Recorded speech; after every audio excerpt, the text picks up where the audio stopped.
Hi, I'm Paul Psolka, Ivy Masters Learning Center at ivymasters.com.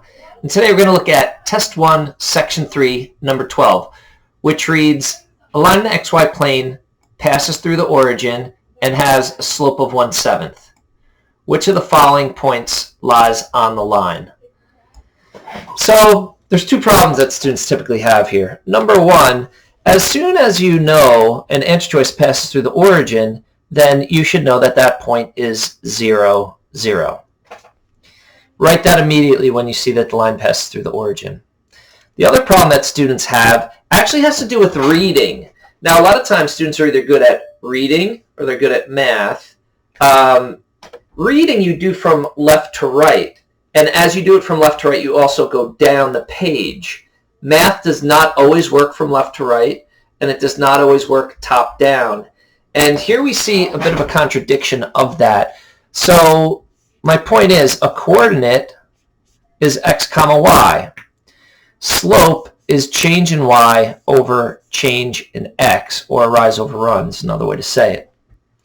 So if we're reading left to right, like we do as we usually read, we're going to read the coordinate as x and then y. If we're reading top down, as we usually do in reading, we're going to read change in y and then change in x.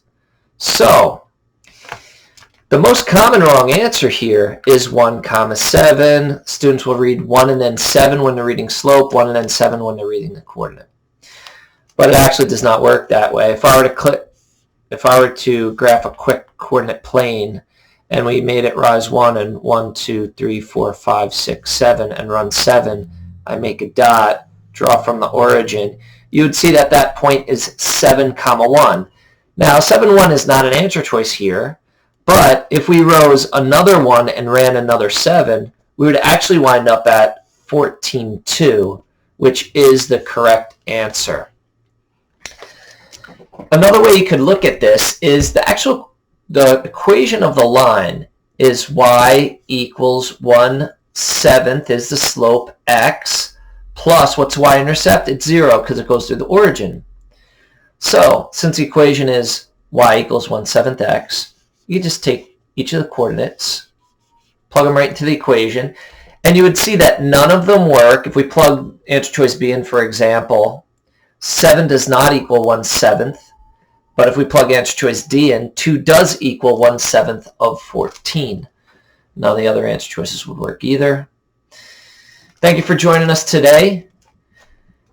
If you like this video, click like. You could share it with someone who could benefit from it. In the comments, let me know a problem that you guys would like to see that I have not shown yet. And make sure you click subscribe so you don't miss anything. Have a great day.